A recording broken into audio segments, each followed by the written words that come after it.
ଏବେ ଗୋଟେ ସୋସିଆଲ ମିଡ଼ିଆରେ ଭିଡ଼ିଓ ଭାଇରାଲ ହେଉଛି ମିଷ୍ଟର ଗୁଲୁଆ ଆଉ ତାଙ୍କ ପତ୍ନୀ ବର୍ଷାଙ୍କର।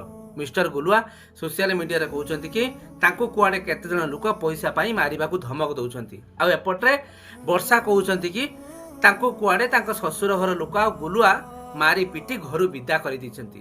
ମିଷ୍ଟର ଗୁଲୁଆଙ୍କର କୁଆଡ଼େ ଅନେକ ନାରୀ ପ୍ରତି ପରକ୍ରିୟା ପ୍ରୀତି ଥିଲା, ଯିଏକି ଅନେକ ଅନେକ ନାରୀମାନଙ୍କୁ ନେଇ ଅନେକ ହୋଟେଲକୁ ଯାଇ ରାତି ରାତି ରୋମାନ୍ସ କରି ଘରକୁ ଫେରୁଥିଲେ ଏବଂ ବର୍ଷାକୁ କିଛି ବର୍ଷ ହେଲା ନାରୀ ନିର୍ଯାତନା ମଧ୍ୟ ଦେଉଥିଲେ।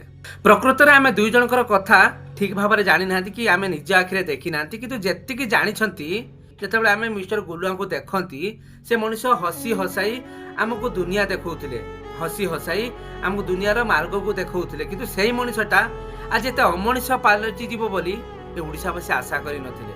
ପ୍ରକୃତରେ ମୋରାଲ ଅଫ୍ ଦି ଷ୍ଟୋରିକୁ ବୁଝିଲେ ଧନୀ ମଣିଷ କି ଗରିବ ମଣିଷ ଚିହ୍ନି ଆପଣ ବାହା ହୁଅନ୍ତୁ ନାହିଁ କି ଭଲ ପାଆନ୍ତୁ ନାହିଁ। ମଣିଷର ଚରିତ୍ର ଦେଖି ଆପଣ ହାତକୁ ହାତ ମିଳାନ୍ତୁ, ନହେଲେ ଏମିତି 6 ମାସରେ ଡିଭୋର୍ସ ହବ, ଏମିତି 6 ମାସରେ ସୋସିଆଲ ମିଡ଼ିଆରେ ସବୁ କଥା ବାହାରିବ। ପ୍ରକୃତରେ ଗୁଲୁଆ ଯଦି ତମେ ଏତେ ପରିମାଣରେ ଭୁଲ ଥିବ, ପ୍ରକୃତରେ ଓଡ଼ିଶାବାସୀ ତମକୁ କ୍ଷମା କରିବେ ନାହିଁ।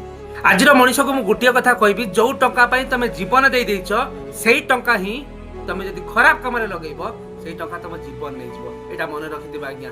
ଟଙ୍କାକୁ କେତେବେଳେ ଗର୍ବ କରିବ ନା, ନହେଲେ ଏମିତି ସୋସିଆଲ ମିଡ଼ିଆ ଆଗରେ କାନ୍ଦି କାନ୍ଦି ବୁବାଇବ ମତେ ବଞ୍ଚାଅ ମତେ ବଞ୍ଚାଅ। ଏମାନେ କୁଆଡ଼େ ମଣିଷ।